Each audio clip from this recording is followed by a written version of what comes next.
Hello everyone, कैसे हैं आप लोग? बढ़िया।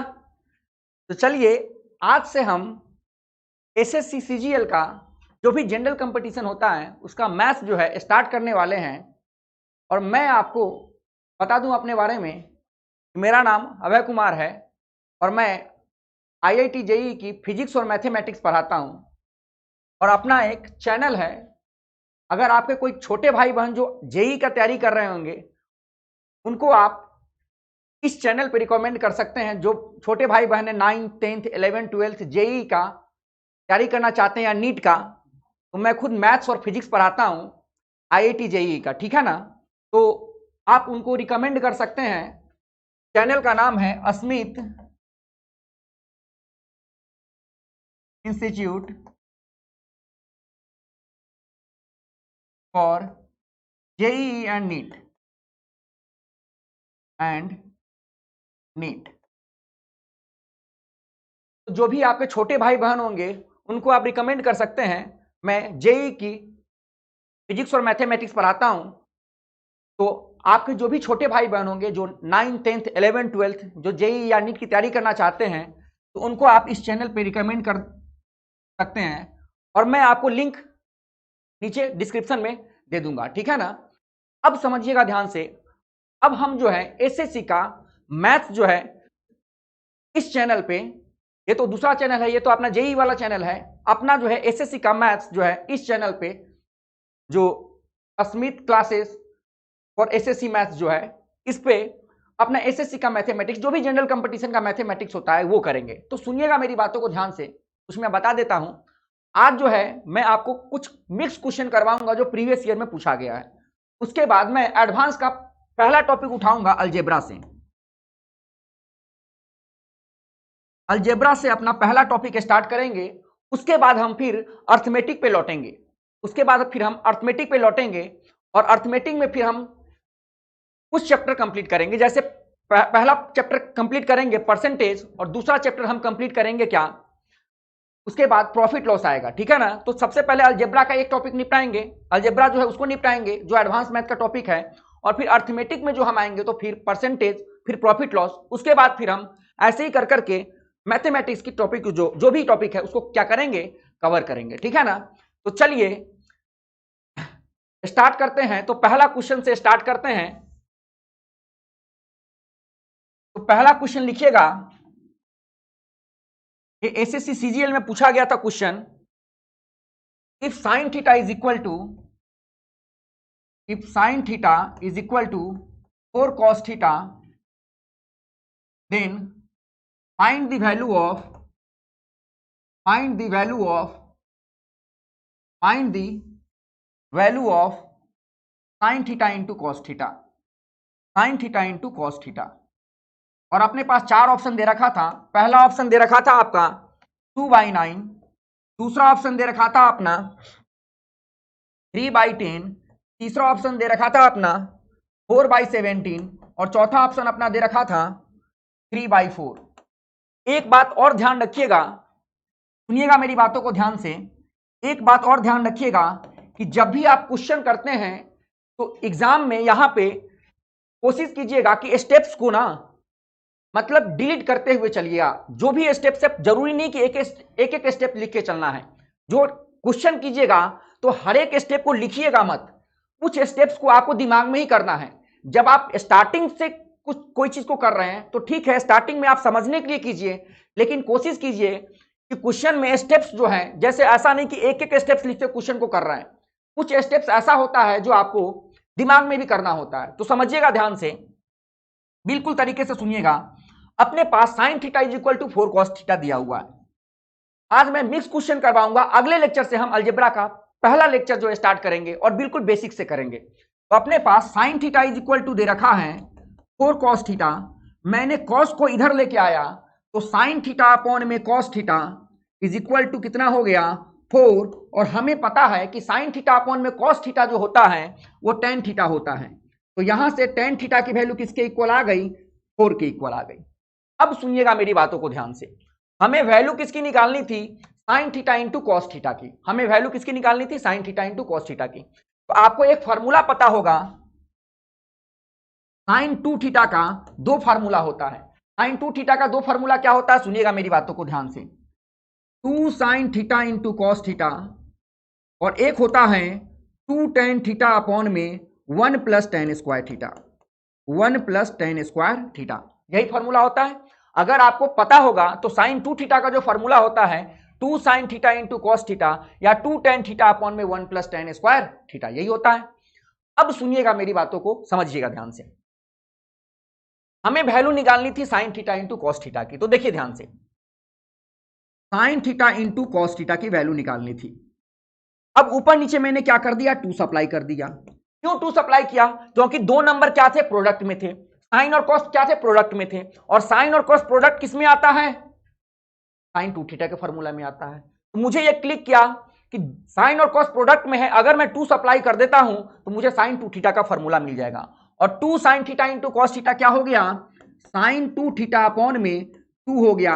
और साइन 2 थीटा का फॉर्मूला जो है, साइन 2 थीटा का फॉर्मूला जो है tan के टर्म में हमें पता है। और यहां पर आप ध्यान से देखिए, अपने को tan की वैल्यू दे रखी है, tan की वैल्यू दे रखी है। तो साइन 2 थीटा का फॉर्मूला 2 tan थीटा अपॉन में 1 plus ten square theta, 1 plus ten square theta. 2 से 2 कैंसिल हो गया। tan थीटा की वैल्यू कितनी है, 4, तो यहां पे 4 अपॉन में 1 प्लस 4 का स्क्वायर, तो 4 अपॉन में 1 प्लस 16 कितना आ गया, 4 अपॉन में 17 आ गया। जो अपना ऑप्शन आएगा वो थर्ड ऑप्शन आएगा। और मैं फिर बोल रहा हूं, इस क्वेश्चन को दिमाग में भी किया जा सकता है, लेकिन जब आप सीख रहे हैं तो एक एक स्टेप्स करके सीखिए, और जब आपको प्रैक्टिस करना होगा तो स्टेप्स को, अब देखिए इन चीजों को इधर लाके लिखना, ये सब चीजें लिखने की नहीं है, मैं फिर बता रहा हूं, वरना सिलेक्शन कभी नहीं होगा, ठीक है ना। जो चीजें हैं ना यहाँ पे, जैसे इसको इधर लेके आया तो साइन बाई कॉस क्या हो गया, tan थीटा हो गया, तो tan थीटा की वैल्यू 4, तो यहां से ये सब चीजें दिमाग में भी, ये जो स्टेप्स हैं ये सब आपको एग्जाम में लिखना नहीं है, ये तो अभी मैंने समझाया, मैं आपको सिखा रहा हूं, तो एक एक चीजें लिखना है। अभी मैं आपको इसलिए लिख के दिखाया हूं कि पहला क्लास है, आपको आसानी से समझ में आए, लेकिन ये सब स्टेप्स लिखना नहीं है। डायरेक्ट यहां से tan थीटा की वैल्यू 4 दिख रही है, फिर ऊपर नीचे दिमाग में भी आप ये सब चीजें सप्लाई कर सकते हो और कोशिश कर सकते हो कि करने का। तो मैं यही कहना चाह रहा हूं कि स्टेप्स जितना ज्यादा से ज्यादा हो, उतना ज्यादा से ज्यादा आप स्टेप्स को क्या कीजिए, डिलीट कीजिए। तो मेरे समझ से आपको ये क्वेश्चन समझ में आ गया होगा। चलिए अगला क्वेश्चन फिर हम करते हैं। तो अपना क्वेश्चन नंबर सेकंड क्या है, समझिएगा ध्यान से। क्वेश्चन नंबर सेकंड है, क्वेश्चन नंबर 2 क्या कहता है, क्वेश्चन नंबर 2 भी ट्रिग्नोमेट्री से ही है। क्वेश्चन नंबर 2 है, if cos square theta upon, if cos square theta upon में दिया हुआ है cot square theta minus cos square theta is equal to 3, और यहां पे कुछ कस्में खा रखी हैं, थीटा की वैल्यू जो है 0 से 90 के बीच में होनी चाहिए। देन द वैल्यू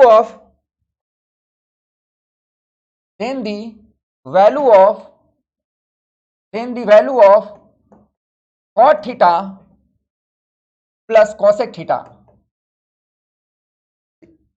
इज, और 4 ऑप्शन दे रखा है। पहला ऑप्शन दे रखा है √3, दूसरा ऑप्शन दे रखा है आपका √3/2, तीसरा ऑप्शन दे रखा है आपका 2√3, और चौथा ऑप्शन दे रखा है आपका 3√3 अपॉन में 4 दे रखा है। सुनिएगा ध्यान से, कैसे करेंगे इस क्वेश्चन को, समझिएगा ध्यान से, बिल्कुल तसल्ली से सुनिएगा। यहां पे एक तरीका तो क्या है, आप बिल्कुल बेसिक से कीजिए, लेकिन मैं बेसिक से नहीं कर रहा हूं, बड़ा लंबी चला जाएगा। तो एग्जाम में क्या अप्रोच है, सुनिएगा ध्यान से। आपको एक कॉन्सेप्ट पता होगा कि cot square theta into cos square theta जो होता है वो होता है cot square theta minus cos square theta.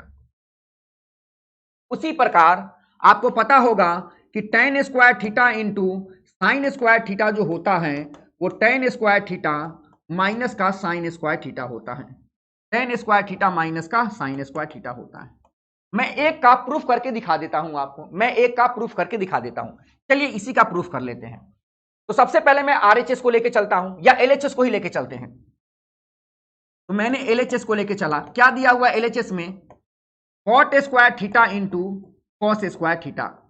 मैंने क्या किया, cot स्क्वायर थीटा को मैंने लिख लिया cosec square theta minus 1, cosec square theta minus 1 into क्या लिख लिया, कॉस स्क्वायर थीटा। क्योंकि हमें एक आइडेंटिटी पता होता है कि cosec square theta minus cot square theta जो होता है वो किसके इक्वल होता है, वो 1 के इक्वल होता है।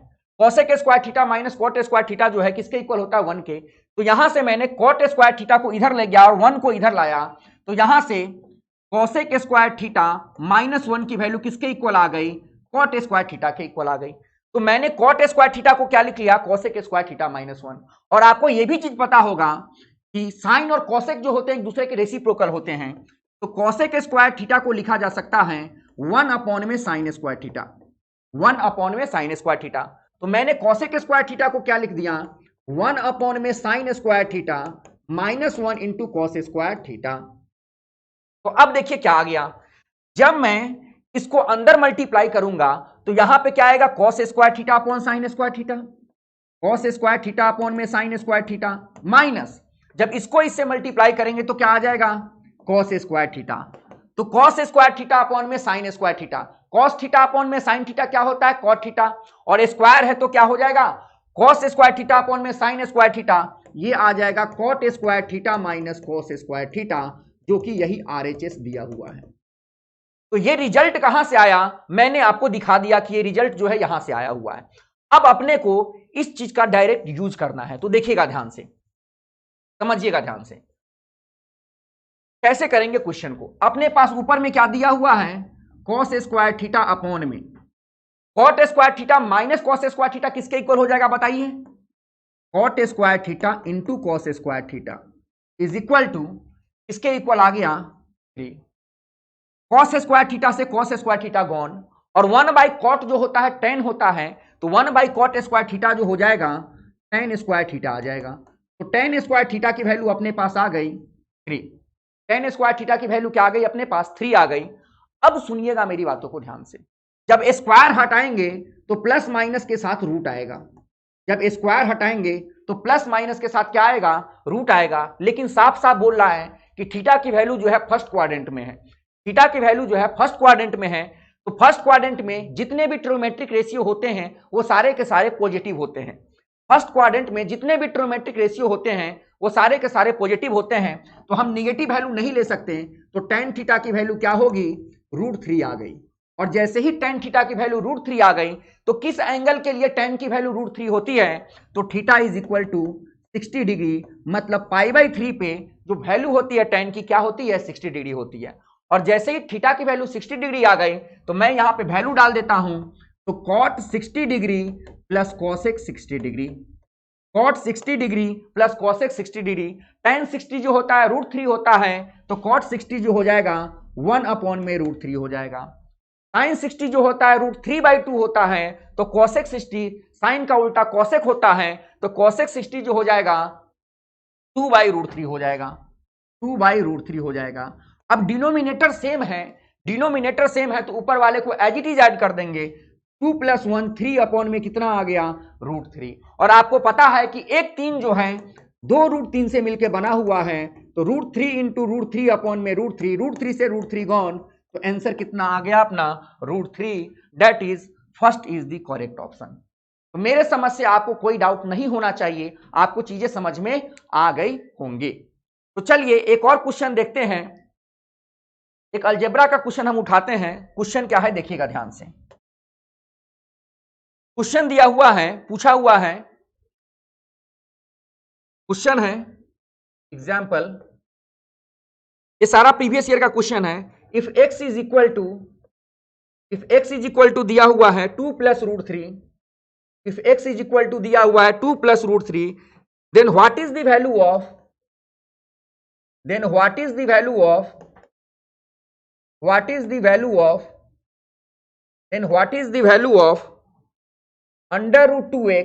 √2x प्लस 1 अपॉन में √2x प्लस 1 अपॉन में √2x। और आपको 4 ऑप्शन दे रखा था, पहला ऑप्शन दे रखा है 2√3, दूसरा ऑप्शन आपका दे रखा है 3√3, तीसरा ऑप्शन आपका दे रखा है 3√3 + 1 अपॉन में 2, और चौथा ऑप्शन आपका दे रखा है 2√3 + 1। यही है। चलिए करते हैं इस क्वेश्चन को, समझिएगा ध्यान से कैसे करेंगे।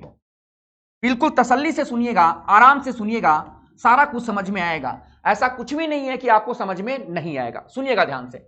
अपने पास x की वैल्यू दे रखी है, अपने पास x की वैल्यू दे रखी है 2 प्लस रूट 3। अपने पास x की वैल्यू क्या दे रखी है? 2 प्लस रूट 3 दे रखी है।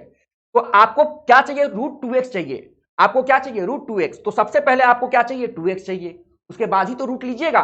तो मैंने क्या किया? दोनों तरफ 2 से मल्टीप्लाई कर दिया, तो 2x की वैल्यू आ गई। जब इसको 2 से मल्टीप्लाई करेंगे तो डिस्ट्रीब्यूटिव लगेगा, तो 2 इंटू 2 4 प्लस 2 रूट 3 आ गया। ठीक है, अब सुनिएगा ध्यान से। अब क्या लेना है? अंडर रूट लेना है। तो मैंने क्या किया? दोनों तरफ अंडर रूट चढ़ा दिया। अब बिल्कुल एक कॉन्सेप्ट है, स्क्वायर रूट कैसे निकालते हैं इरेशनल नंबर का। तो देखिए ध्यान से, यहां पे 2 होना तो मस्ट है, यहां पे तो 2 होना मस्ट है, यहां पे 2 होना मस्ट है। अब सुनिएगा ध्यान से, यहां पे 2 तो होना ही चाहिए। अब यहां पे 3 है, 3 को इस प्रकार से दो टुकड़े में तोड़िए, 3 को इस प्रकार से दो टुकड़े में तोड़िए कि जोड़े तो 4 आ जाए और गुना करे तो 3 आ जाए। तो 3 को ऐसे आप दो टुकड़ों में तोड़िए कि गुना करे तो 3 आए और जोड़े तो 4 आ जाए। तो कितना आएगा? 3 और 1। तो देखिए ध्यान से, मैं इसको क्या लिख रहा हूं, इसको ऐसे लिखा जा सकता है, अंडर रूट ऑफ रूट 3 का square A square plus B square plus 2ab। और जरा ध्यान से देखिएगा आप, रूट 3 का स्क्वायर कीजिएगा तो 3 आएगा, 1 का स्क्वायर कीजिएगा तो 1 आएगा, तो 3 प्लस 1 4 आ गया, और जब इसको मल्टीप्लाई कीजिएगा तो ये आ जाएगा। लेकिन इससे फायदा क्या हुआ ऐसा करने से? ये under root of A square plus B square plus 2ab एक आइडेंटिटी होती है अलजेब्रा में, A square plus B square plus 2ab। तो ये आ गया अंडर रूट ऑफ 3 प्लस 1 का whole square, under root of 3 plus 1 का होल स्क्वायर। तो यहां से स्क्वायर से रूट हटेगा तो कितना आ जाएगा? रूट 3 प्लस 1 आ जाएगा। कितना आ जाएगा? Root 3 plus 1। तो देखिए ध्यान से, अपने पास रूट 2x की वैल्यू कितनी आ गई? रूट 3 प्लस 1 आ गई। अब हमको वैल्यू किसकी निकालनी है? इसकी वैल्यू निकालनी है। तो देखिए ध्यान से, रूट 2x की वैल्यू आ गई रूट 3 प्लस 1 प्लस 1 अपॉन में रूट 3 प्लस 1। अब मैंने क्या किया? अब मैंने क्या किया? देखिएगा ध्यान से, अब मैंने कुछ भी नहीं किया। अब मैंने क्या किया? इसको रेशनलाइज कर लिया। दो तरीका है, इसको इससे मल्टीप्लाई कर लीजिए, मैं चाहता हूं सिंपली कर लूं तो इसको रेशनलाइज कर लेता हूं। तो देखिएगा ध्यान से, जब आप इसको रेशनलाइज कीजिएगा तो रूट 3 प्लस 1 प्लस, जब इसको रेशनलाइज कीजिएगा तो यहां प्लस है तो ऊपर नीचे माइनस आ जाएगा, तो रूट 3 माइनस 1 अपॉन में root 3 plus 1 into root 3 minus 1। तो रूट 3 प्लस 1 प्लस, देखिएगा ध्यान से, ऊपर में तो रूट 3 माइनस 1 ही है और नीचे में क्या आ जाएगा? देखिएगा, a plus b into a minus b. एक आइडेंटिटी पढ़े होइएगा आप कि a plus b into a minus b जो होता है वो a square minus b square होता है। क्या होता है? A square minus b square. तो देखिए ध्यान से, यहां पे आ जाएगा 3 माइनस 1 2, और मैं यहां पर भी क्या कर रहा हूं? ऊपर नीचे 2 सप्लाई कर दिया। Twice of root 3 plus 1 plus root 3 minus 1 upon में कितना आ गया? 2 आ गया। तो नीचे वाला सेम हो गया तो ऊपर वाले को मैंने एज इट इज ऐड कर दिया। तो यहां से आंसर कितना आ गया? 2 root 3 plus 2 plus root 3 minus 1 upon में 2। तो यहां से अगर इरेशनल पार्ट सेम है दोनों का तो मैं इसको ऐड कर सकता हूं। तो 2 रूट 3 प्लस रूट 3 कितना आ जाएगा? 3 रूट 3, 2 माइनस 1 तो प्लस का 1 अपॉन में 2। तो अपना आंसर कौन सा हो जाएगा? 3 root 3 plus 1 by 2, 3 root 3 plus 1 by 2। That is third is the correct option, third is the correct option. तो मेरे समझ से आपको ये चीजें समझ में आ गई होंगी, कोई दिक्कत नहीं होना चाहिए।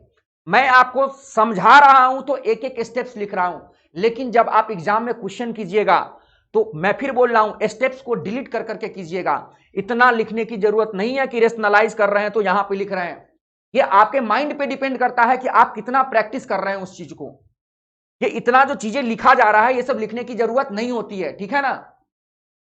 तो धीरे धीरे प्रैक्टिस से हो जाएगा। तो मेरे समझ से आपको ये क्वेश्चन समझ में आ गया होगा। चले आगे, चलिए अगला क्वेश्चन करते हैं। चलिए, तो नेक्स्ट क्वेश्चन है अपना, समझिएगा ध्यान से।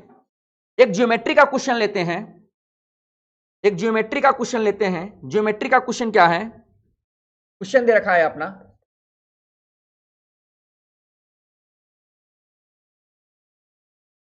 एक सर्कल दे रखा है,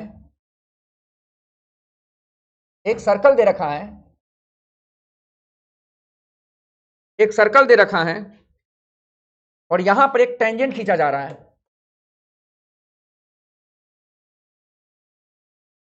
टेंजेंट खींचा गया है और क्या क्या दे रखा है समझिएगा ध्यान से। ये m है, ये n है और दे रखा है आपका ये एक कॉर्ड है, ये दूसरा कॉर्ड है, यहां से इसको मिला दिया गया है। अब सुनिएगा मेरी बातों को ध्यान से। ये P है, ये Q है, ये R है, ये एंगल आपका दिया हुआ है, सुनिएगा, ये एंगल दिया हुआ है आपका X, दूसरा एंगल दिया हुआ है ये Z, तीसरा एंगल दिया हुआ आपका ये 40 डिग्री, ये एंगल दिया हुआ है 46 डिग्री, 46 डिग्री और ये एंगल आपका दिया हुआ है Y, ये एंगल दिया हुआ है आपका Y। सुनिएगा मेरी बातों को ध्यान से और समझिएगा ऑप्शन क्या क्या दिया हुआ है। आपसे पूछ रहा है what is the value of X, Y and Z, what is the value of, what is the value of, what is the value of X, Y and Z। और ऑप्शन दे रखा था आपका, पहला ऑप्शन था आपका 40, 46, 94, 40, 46, 94, दूसरा ऑप्शन दे रखा था 40, 50, 90, 40, 50, 90, थर्ड ऑप्शन दे रखा था आपका 46, 54, 80, 46, 54, 80 और फोर्थ ऑप्शन आपका दे रखा था 50, 40, 90, 50, 40, 90। अब सबसे पहले इस क्वेश्चन में कॉन्सेप्ट क्या लग रहा है हम वो सीखते हैं। सबसे पहले इस क्वेश्चन में कॉन्सेप्ट क्या लग रहा है हम वो सीखते हैं। तो समझिएगा ध्यान से, आपको एक थ्योरम पता होगा और नहीं पता है तो जान लीजिए। अगर मान लीजिए ये टेंजेंट है, अगर मान लीजिए ये टेंजेंट है, सर्किल के किसी भी पॉइंट पे आप टेंजेंट खींचे हैं तो समझिएगा ध्यान से, टेंजेंट और कॉर्ड के बीच में बनने वाला एंगल, टेंजेंट और कॉर्ड के बीच में जो एंगल बनेगा वही एंगल ऑल्टरनेट सेगमेंट में बनेगा, वही एंगल ऑल्टरनेट सेगमेंट में बनेगा। मतलब अगर ये एंगल थीटा है तो ये वाला एंगल भी कितना होगा, थीटा होगा। तो टेंजेंट और कॉर्ड के बीच में जो भी एंगल बनेगा ऑल्टरनेट सेगमेंट में उतना ही एंगल बनेगा। ठीक है ना। कैसे आया, बहुत ही आसान सा प्रूफ है, प्रूफ दिखा देता हूं कैसे आया। बहुत ही छोटा सा प्रूफ है, देखिएगा ध्यान से। ये सर्कल है, यहां पे आपने क्या खींचा, यहां पे आपने एक टेंजेंट खींचा,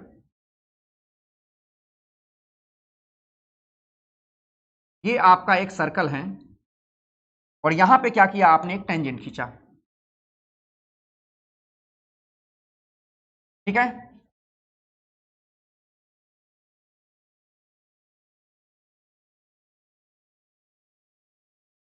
ये सर्किल का जो है सेंटर है। तो समझिएगा ध्यान से, टेंजेंट और कॉर्ड के बीच में जो बनने वाला एंगल है वो अल्टरनेट सेगमेंट में भी उतना ही एंगल होगा। यही प्रूफ करना है। मतलब अगर ये एंगल थीटा है, अगर ये एंगल थीटा है तो आपको प्रूफ करना है कि ये वाला एंगल भी क्या होगा, थीटा होगा। आसान सा प्रूफ है। आपको पता होगा कि सेंटर से tangent at any point of a circle is perpendicular to the radius through the point of contact. Circle के किसी भी पॉइंट पे जो टेंजेंट खींचा जाता है वो रेडियस के क्या होता है, परपेंडिकुलर होता है। तो ये टोटल एंगल जो होगा अपना वो 90 होगा। सुनिएगा मेरी बातों को ध्यान से, ये टोटल एंगल जो होगा क्या होगा, 90 होगा। अगर ये एंगल थीटा है तो ये वाला एंगल कितना हो जाएगा, 90 डिग्री माइनस थीटा हो जाएगा। और मैंने इसको सेंटर ओ नाम दे दिया, मैंने इसको ऐसे ज्वाइन कर दिया। अब देखिए ध्यान से, ये भी रेडियस है, ये भी रेडियस है। आप पढ़े होइएगा, अगर दो साइड अगर इक्वल है तो ये आइसोसेलेस ट्रायंगल है। तो angles opposite to equal sides are equal. तो ये 90 माइनस थीटा है तो ये एंगल भी कितना हो जाएगा, 90 माइनस थीटा हो जाएगा। और आपको पता है कि ट्रायंगल के तीनों एंगल का सम जो होता है 180 डिग्री होता है। तो ये 90 माइनस थीटा, ये 90 माइनस थीटा तो ये वाला एंगल जो हो जाएगा कितना हो जाएगा 2 थीटा हो जाएगा। कितना हो जाएगा 2 थीटा हो जाएगा। तभी तो ट्रायंगल के तीनों एंगल का सम 180 आएगा। अब देखिएगा ध्यान से, सुनिएगा मेरी बातों को ध्यान से। अब इस आर्क के द्वारा सेंटर पे 2 थीटा एंगल बन रहा है, तो सरकमफेरेंस पे कितना एंगल होगा थीटा होगा। ये भी क्या है एक थ्योरम है कि angle form by arc at the centre is twice the angle form at the circumference. Arc द्वारा सेंटर पे बनाया गया एंगल सरकमफेरेंस पे बनाया गया एंगल का 2 गुना होता है, ठीक है ना। तो सेंटर पे एंगल 2 थीटा, तो सरकमफेरेंस पे एंगल कितना थीटा। तो देखिए टेंजेंट और कॉर्ड के बीच में जो एंगल है, टेंजेंट और कॉर्ड के बीच में जो एंगल है थीटा, तो यह अल्टरनेट सेगमेंट में भी कितना होगा थीटा ही होगा। तो मेरे समझ से कोई दिक्कत नहीं होना चाहिए, आपको चीजें समझ में आ गई होंगी। बस इसी कॉन्सेप्ट का यूज करना था और कुछ भी नहीं था। तो देखिए ध्यान से, ये कॉर्ड है, ये टेंजेंट है, तो ये एंगल 40, तो x की वैल्यू तो 40 हो गई। तो ये ऑप्शन और ये ऑप्शन तो ऐसे ही कैंसिल हो गया, क्योंकि एक्स वाई जेड की वैल्यू और रेस्पेक्टिवली दिया हुआ था क्वेश्चन में साफ साफ, मतलब ऑर्डर इंपॉर्टेंट है। तो बचा क्या फर्स्ट और सेकेंड ऑप्शन। x की वैल्यू 40 आ गई। फिर देखिए ध्यान से, ये टेंजेंट है, ये कॉर्ड है, तो y की वैल्यू कितनी हो गई 46, तो ये ऑप्शन कैंसिल हो गया। First is the correct option. z की वैल्यू निकालने की जरूरत भी नहीं थी। ऐसे भी जब x की वैल्यू आ गई, ये 46 है, ये 40 है, तो ये एंगल अपने आप आ जाएगा। लेकिन हमें ये दिखाने की जरूरत नहीं है ज्यादा, अपने को ये नहीं करना है, शो ऑफ नहीं करना है कि हमको ये भी आता है, ये भी आता है, ये भी आता है, हम जबरदस्ती नहीं निकालना है। अपने को तो एग्जाम क्रैक करने से मतलब है। फिर से मैं समझा देता हूं, टेंजेंट और कॉर्ड के बीच में एंगल 40 है, तो अल्टरनेट सेगमेंट में सेम एंगल होगा, तो ये एंगल भी कितना हो गया 40 हो गया। फिर ये टेंजेंट और कॉर्ड के बीच में एंगल जो है y है, तो अल्टरनेट सेगमेंट में क्या होगा सेम एंगल होगा, तो ये एंगल 46, तो ये भी एंगल 46, तो y की वैल्यू 46, x और y की वैल्यू आ गई, तो z की वैल्यू तो आ ही जाएगी। तो अपना फर्स्ट ऑप्शन क्या हो गया सही हो गया। एक और क्वेश्चन करते हैं, लास्ट क्वेश्चन, और अगले लेक्चर में बिल्कुल तरीके से बेसिक से अलजेब्रा स्टार्ट करेंगे। तो एक और क्वेश्चन लिख लीजिए जल्दी से, देख लेता हूं मैं किस टॉपिक का उठाऊं। चलिए एक अलजेब्रा का ही और क्वेश्चन उठाते हैं। तो चलिए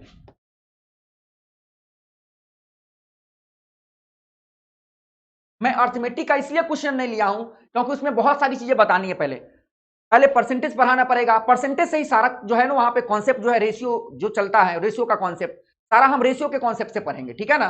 तो चलिए क्वेश्चन एक और लिख लेते हैं। क्वेश्चन अपना दे रखा है एग्जाम्पल, क्वेश्चन है if X square plus Y square, if X square plus Y square plus Z square is equal to दे रखा है, इज इक्वल टू दे रखा है 133। उसके बाद आपको दे रखा है x y plus y z plus z x की वैल्यू दे रखी है 114 एंड एक्स वाई जेड की वैल्यू दे रखी है, एंड एक्स वाई जेड की वैल्यू दे रखी है 216। देन द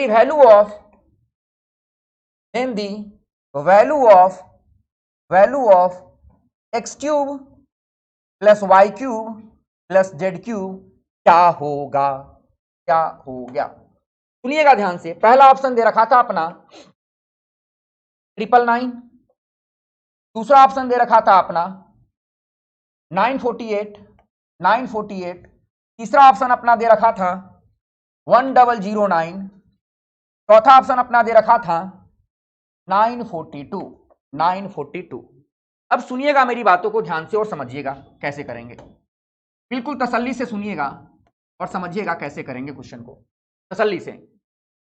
पहले मैं शॉर्ट ट्रिक बताता हूं कि अगर एग्जाम में मैं बैठा होता तो कैसे करता क्वेश्चन को। मैं कोशिश करता कि 3 नंबर का प्रोडक्ट जो है 216 है, और 216 जो है एक स्पेशल नंबर है जो 6 का क्यूब होता है, 6 का क्यूब होता है, और 6 के क्यूब को क्या लिखा जा सकता है 3 इंटू 2 का होल क्यूब। तो मैंने जल्दी से क्या किया 3 इंटू 3 इंटू 3 2 इंटू 2 इंटू 2 लिख लिया। अब मुझे चाहिए क्या, मुझे दो दो करके जब जोड़ूंगा दो दो करके तो 114 आना चाहिए, और तीनों का प्रोडक्ट 216 आना चाहिए। तो 114 कैसे आएगा ये सोचते हैं, और तीनों का स्क्वायर जो है 133 आना चाहिए। तो समझिएगा ध्यान से कैसे करेंगे। ऐसा करते हैं 3 3 जा 9, 3 2 जा 6 और 2 2 जा 4।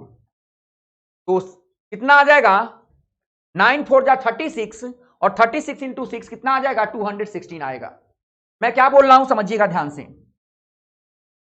9 4 जा 36, 36 इंटू 6 वही आ जाएगा 6 का क्यूब 216। ये चीज तो सेटिस्फाई हो गया। क्या ये भी चीज सेटिस्फाई हो रहा है? 9 का स्क्वायर 81, 6 का स्क्वायर 36 और 4 का स्क्वायर 16। 6 6 12 13 के दिन हाथ में एक, 8 1 9 1 10 3 13, 133 आना चाहिए। ये भी सेटिस्फाई कर गया और ये भी सेटिस्फाई कर ही जाएगा, आप चेक कर लीजिएगा। मतलब x की वैल्यू कितनी आ गई 9, y की वैल्यू कितनी आ गई 6 और z की वैल्यू कितनी आ गई 4। x की वैल्यू 9, y की वैल्यू 6, z की वैल्यू 4। तो मैंने यहां पे वैल्यू डाल दिया 9 का क्यूब प्लस 6 का क्यूब प्लस 4 का क्यूब। 9 का क्यूब 729, 6 का क्यूब 216 और 4 का क्यूब 64 आ गया। 9 6 15 4 19 के 9 हाथ में एक, 2 1 3 6 3 9 1 10 के 0 हाथ में एक, 7 2 9 1 10, 1009। That is third is the correct option. अब बात आती है कि अगर क्लिक ना किया तो क्लिक ना किया तो मेथड तो है ही। ये तो मैं शॉर्ट ट्रिक बताया हूं कि अगर पॉसिबल हो, अगर आपको क्लिक कर जाता है और क्लिक करना चाहिए, ऐसा ये कोई विचित्र नंबर नहीं है कि आपको देखा हुआ नहीं है। 216 जो है 6 का क्यूब होता है, तो आप इसको इस प्रकार से सोच सकते हैं वहां पे। हाँ, अगर कोई इस प्रकार से नंबर हो कि पता नहीं चल रहा है, फिर तो मेथड है x plus Y plus Z का होल स्क्वायर करेंगे यहां से, तो यहां से X square Y square Z square की वैल्यू आएगी और फिर A cube plus B cube plus C cube का फॉर्मूला लगाना पड़ेगा, A cube plus B cube plus C cube minus 3abc, उससे आएगा फिर ये क्वेश्चन। तो मैंने आपको शॉर्ट ट्रिक से बताया, मेथड से करने की जरूरत नहीं है, ठीक है ना। जब क्वेश्चन जब आसानी से हो रहा है तो उसको जबरदस्ती लेंदी करने की जरूरत नहीं है, मेथड से आप कर सकते हैं। तो मेरे समझ से आज का लेक्चर आपको समझ में आया होगा, एंजॉय किए होइएगा। अगले लेक्चर से हम बिल्कुल बेसिक से जो है अलजेब्रा को स्टार्ट करेंगे, बिल्कुल बहुत अच्छे से पढ़ेंगे। तो मेरे समझ से आज का लेक्चर आपको बहुत अच्छे से समझ में आया होगा। मिलते हैं अगले लेक्चर में, तब तक के लिए अपना ध्यान रखिएगा। मिलते हैं, बाय।